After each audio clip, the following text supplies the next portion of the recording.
Welcome back to Life on Two Wheels.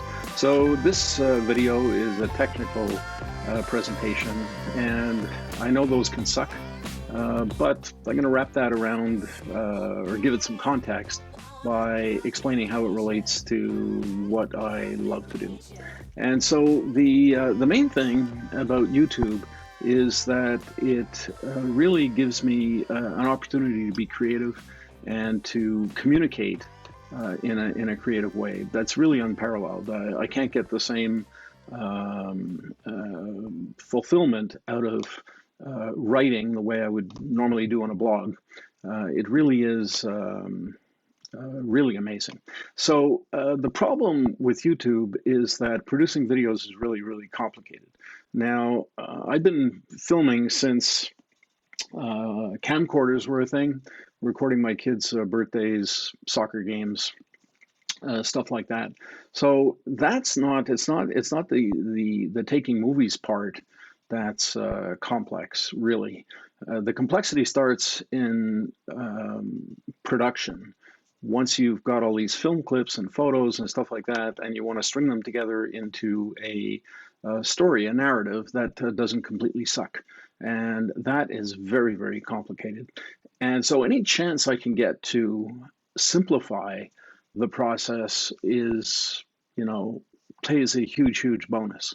And so where do I look for simplicity? Well, the first thing is, a compact rig when I'm traveling or when I'm not in the house, when I'm not recording in a studio. So it's got to be relatively small, easy to carry, easy to deploy, easy to take video with, and frame shots and all that stuff.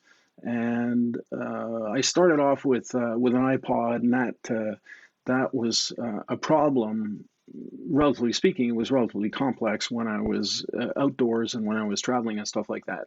One of the things that makes it a little bit difficult is that the camera lens is located at the top of the iPod or iPhone screen if you're using a device like that. Whereas when you're in selfie mode and you've got the front camera, you're using the front camera as I am right now. If you look at yourself on the screen, your eyes are off center. And so what I did, I solved that problem by pasting a giant yellow arrow that points to the camera lens to make sure that I'm looking in the right place. So that's one aspect of simplicity. The GoPro is better than the iPod because you just instinctively look at the lens, and even in linear mode, which is what I use, the field of view is wide enough that I don't have to be that concerned about centering my image in the screen. I can kind of forget about looking at myself on the screen as I record, and that is a huge, huge plus. The other advantage is that it does have a screen on the reverse, so when you flip the camera around to point it at whatever it is you're trying to present, it gives you an opportunity to then frame the shot in a much more specific way because you're using the screen, which is great. So you can flip the camera back and forth, something that I couldn't do with the iPod. So that's one issue. The other issue is that the GoPro is so much better than anything else I've used because not only is it compact, not only is it relatively simple, but it's extremely robust. And so when I'm riding on my bike, it's either sitting on the cowl down to the left side, giving more of a low view of the road and the traffic, or alternatively, it's sitting on a mirror stem in front of me, or it's connected onto the front of the Vespa's leg shield. In all those cases, there's going to be vibration, and the image stabilization of the GoPro Hero 7 is beyond belief. I mean, it's absolutely incredible. So you get these rock solid shots. I mean, it's as good as a gimbal without any of that complexity. So I mean, that's a huge plus. And then the other thing is that if the weather is so-so, the GoPro, if I snap the cover on it, for the ports is completely waterproof. So not only will it survive the rain, but I mean, geez, if I see a pond or a pool and I decide to go for an impromptu swim, I can record that too. So that's another huge plus. And so, I mean, I've got nothing but good things to say. And that's why when the GoPro failed, it was a big deal, and it just completely knocked me off production. The other aspect to recording these videos is what I'm doing right now, which is recording in the studio because I'm doing a voiceover or something like that. So the issue there is consistency. So what I'm looking for is an audio track that is completely acceptable, that doesn't have too much echo. And the iPod that I was using for all of my vlogging is perfect in a sense for the studio, because I can set it up between my two iMac monitors, and then I put white PowerPoint slides up on the two iMac screens. One of them has my script, so that I can focus on the script, so I don't forget to do a voiceover on something. And then the other one is just a pure white slide. And what I can do, and I'll demonstrate that in a second, I can, if you look at the right side of my face over here, and by controlling the amount of light the brightness of that iMac screen, I can control the lighting of that aspect of my face, and then I can do the same thing. I can do the same thing. Whoa! Using the other iMac. So I've got studio lighting, and it's a really nice hack. And I will have shown you that in a GoPro video. Actually, maybe I'll record that GoPro video right now. So if I take my GoPro and I turn it on,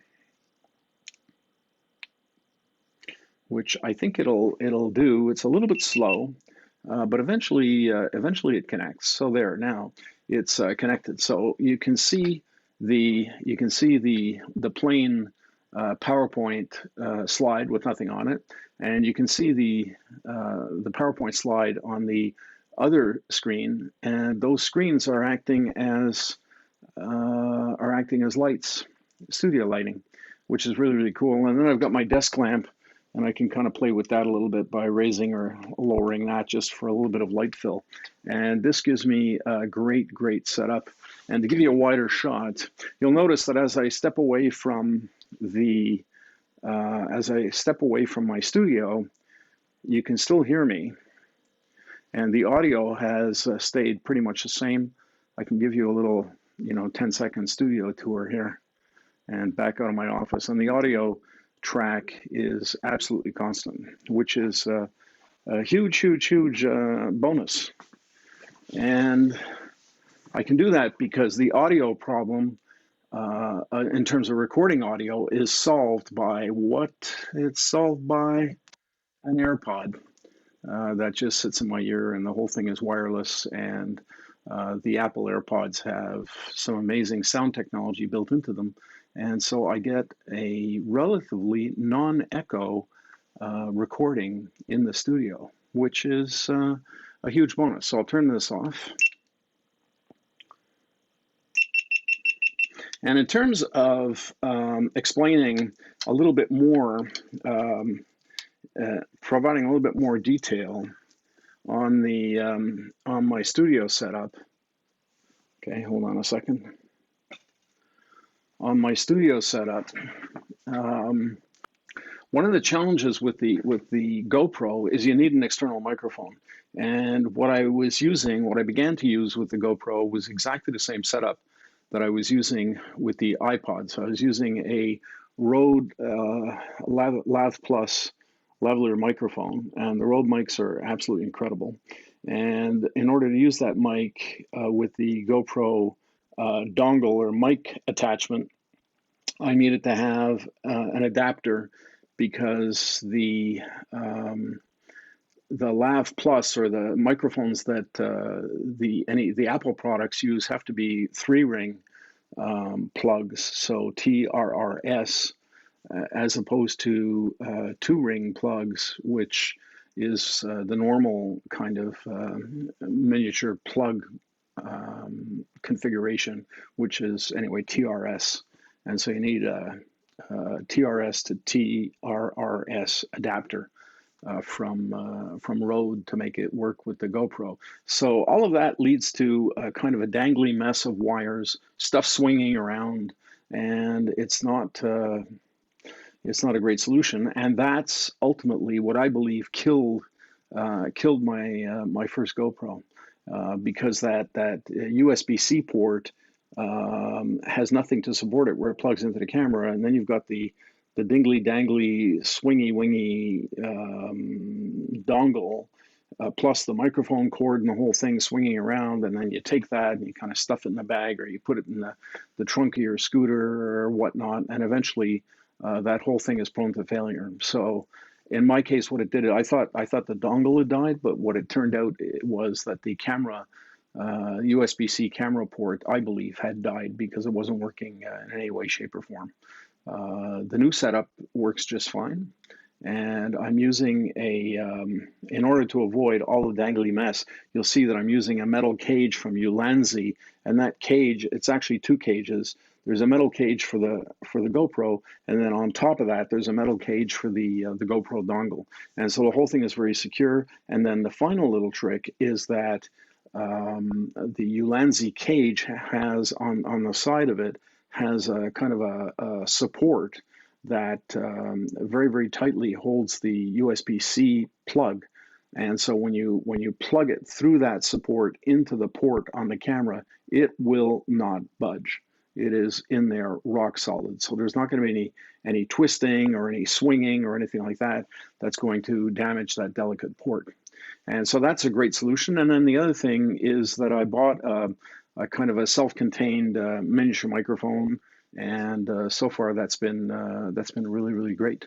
And it provides a good, easy, robust audio for the GoPro. So it becomes a really, really good combination.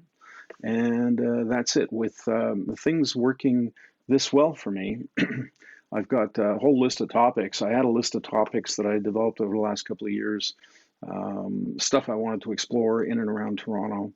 And now I feel that I've got the right gear in order to do that. And so hopefully this keeps my video production kind of in a narrower lane, because with software like Final Cut Pro, you could do anything. I mean, I've seen kids with video channels that emulate the special effects in Harry Potter movies. Where one kid has his sister with a wand firing lightning bolts. I mean, that's not my objective with Final Cut Pro. So I use Final Cut Pro in a very narrow kind of band, and that's all part of the simplicity, and in order to tame the complexity. So that's it for another too long episode of Life on Two Wheels, and I'll return to you with more entertaining, more scooter-related, motorcycle-related content as this summer riding season kicks in. The other day, yesterday actually, it was very, very warm here. It was 18 or 19 degrees Celsius, which is stupidly warm for this early in the month of March. And so I'm hoping we're going to have an early summer. Hopefully that doesn't mean that global warming is going to kill us all. So don't forget to like this video. Please subscribe, and I'll see you next time on Life on Two Wheels. In the meantime, if you want, you can go visit the blog, where you'll find the touring guide, the gear guide, and so much more. See you next time on Life on Two Wheels.